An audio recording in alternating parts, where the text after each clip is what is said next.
Exit poll के पलटी मारने के बाद जिस प्रकार से रुझान उलझते जा रहे हैं, रुझानों में बदलाव हो रहे हैं, उसके अनुसार हम अब हर जिले को लेकर के सिलसिलेवार तरीके से आप तक जानकारियां पहुंचा रहे हैं। ऐसे में अब हमारे नंबर पर बक्सर जिला है। बक्सर के 4 विधानसभा के क्षेत्र डुमरांव, राजपुर, बक्सर सदर, खुदै और फिर ब्रह्मपुर में कौन आगे चल रहा है, कौन पीछे चल रहा है, इस विधानसभा के चुनाव के दिलचस्प जो खेल है, जो आंकड़े हैं, वो किस प्रकार की स्थिति बयां करते हैं, उसके लिए चलते हैं हम अपने सहयोगी साहुल के पास। साहुल पांडे हैं हमारे साथ। साहुल, आप बताइए सबसे पहले बक्सर के ब्रह्मपुर विधानसभा क्षेत्र में क्या स्थिति है?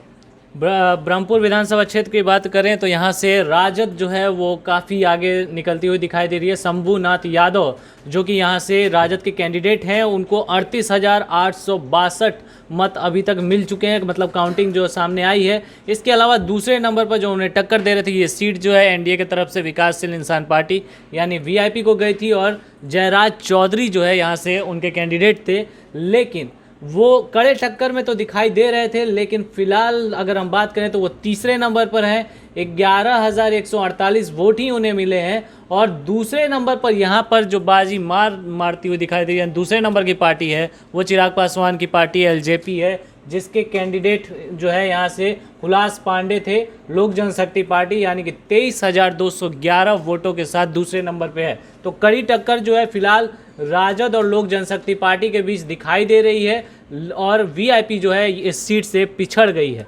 अगली अगर सीट की बात करें, बक्सर सीट की बात कर लेते हैं। बहुत ज़्यादा हल्ला हो रहा था इस सीट को लेकर के। पहले जिस तरीके से बिहार के पुलिस के मुखिया को लेकर के यहाँ से टिकट देने की बात चल रही थी, वो सारा मामला हो या उसके बाद का मामला हो, तो इस सीट को लेकर के अगर बात करें तो यहाँ से बीजेपी के तरफ से जो है परशुराम चौबे जो है वो यहाँ से खड़े थे और दूसरी तरफ जो है कांग्रेस की तरफ से संजय कुमार तिवारी यानी कि मुन्ना तिवारी जिनका दूसरा नाम भी है, वो यहाँ से जो है कैंडिडेट के रूप में थे। और दोनों के बीच जो आप टक्कर देखेंगे वो काफ़ी बड़ी टक्कर यहाँ पे दिखाई दे रही है। एक को जहाँ 21,481 वोट मिले हैं, तो वहीं दूसरे को यानी कि कांग्रेस के उम्मीदवार मुन्ना तिवारी की बात करें तो इन्हें भी 20,000 वोट मिले हैं, यानी लगभग 1,000 से ज़्यादा वोटों का थोड़ा बहुत अंतर दिखाई देता है, यानी कड़ी टक्कर है। अब इस सीट पर क्या होगा ये शाम तक ही क्लियर हो पाएगा।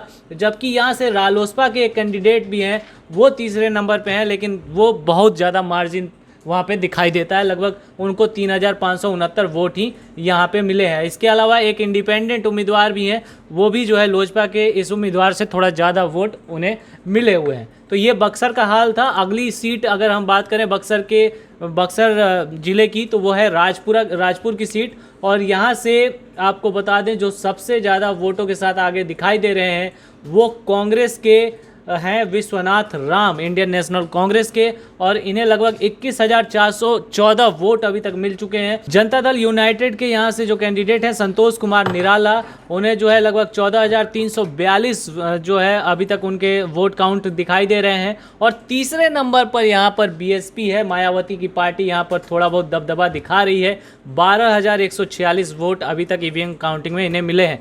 वोटिंग प्रतिशत की बात कर लेते हैं तो अभी विश्वनाथ राम को 38.24% वोट जो है यहाँ से मिले हैं।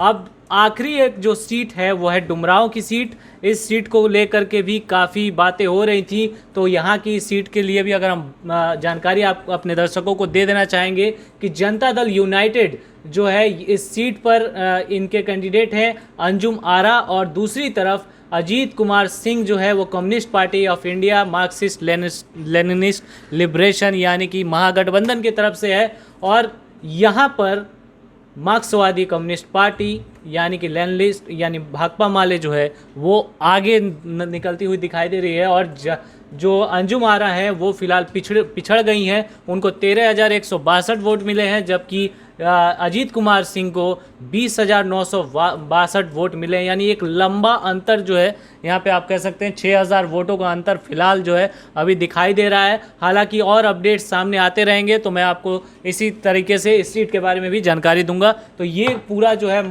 अभी तक लबोलुआब जो सामने देखने को मिल रहा है इस सीट पर। फिलहाल अगर हम टोटल काउंटिंग की बात कर लें तो 74 सीटों पर बीजेपी को पूरे अभी तक जो है बीजेपी आगे चल रही है। दूसरे नंबर पर अगर बात करें तो राष्ट्रीय जनता दल 65 सीटों पर आगे चल रही है। और जो जनता दल यूनाइटेड है 48 सीट पर और इंडियन नेशनल कांग्रेस 20 सीटों पर फिलहाल आगे चल रही है। इस तरीके से ये टोटल 243 सीटों की बात जो सामने आ रही है उसको लेकर के हमने आपको क्लियर कर जी राहुल, धन्यवाद। जिस प्रकार से हम अब खास तौर पर डुमरांव विधानसभा क्षेत्र को लेकर चलते हैं, वहां से जो सिटिंग विधायक थे वो ददन यादव थे, ददन पहलवान यादव, लेकिन इस बार जदयू ने उनका पता साफ कर दिया और उनको इंडिपेंडेंट चुनाव लड़ना पड़ा। 2000 कुछ वोट ही अभी तक वो हासिल कर पाए हैं, लेकिन वहां से भाकपा माले एक बार फिर से परचम लहराते वहां से नजर आ रहा है, क्योंकि अंजुम आरा उनसे काफ़ी पीछे चल रही हैं। तकरीबन अगर हम बात कर लें तो 6000 कुछ वोटों का अंतर हो चुका है। वैसे में सबसे बड़ा सवाल डुमरांव विधानसभा क्षेत्र के बाद बक्सर का, जहां से बिहार के डीजीपी का चुनाव लड़ने का अनुमान लगाया जा रहा था, लेकिन जदयू की तरफ से वो जो सीट है वो जदयू के पल्ले में नहीं गई, बीजेपी के पल्ले में ही गई इस बार, और बीजेपी ने इस बार भी नया कैंडिडेट दिया था। हालांकि वोटों का जो अंतर है वो काफ़ी कुछ खास नज़र नहीं आ रहा है। वहाँ से बीजेपी लीडिंग कैंडिडेट जरूर है, बट वहाँ से जिस प्रकार के अभी नतीजे सामने आ रहे हैं, मुन्ना तिवारी यानी जो कांग्रेस के सिटिंग एमएलए हैं बक्सर सदर से, वो 20,000 वोट लेकर के दूसरे स्थान पर हैं, जबकि 21,000 कुछ वोटों के साथ वहाँ पर बीजेपी के प्रत्याशी परशुराम चौबे जो हैं वो पहले स्थान पर जगह बनाए हुए हैं। देखने वाली बात है, स्थिति को साफ होते अभी टाइम लगेगा। अब ऐसे में क्या कुछ परिणाम निकल कर आते हैं वो भी हम लेकर आप तक पहुंचेंगे। फिलहाल इस खबर में इतना ही। आगे की खबरों के लिए बने रहे हमारे साथ। अगर आप हमारे फेसबुक पेज पर नए हैं तो पेज को लाइक जरूर कर लें और इस वीडियो को ज़्यादा से ज़्यादा लोगों तक शेयर करें, ताकि यह जो अभी की मौजूदा जो हालात है, जो स्थिति है, वो सबको समझ में आए और क्या है, क्या चल रहा है। तमाम रुझान लेकर हम आपके पास आते रहेंगे। जैसे जैसे अपडेट बदलेगा हम सारी अपडेट्स लेकर आप तक पहुंचते रहेंगे। धन्यवाद।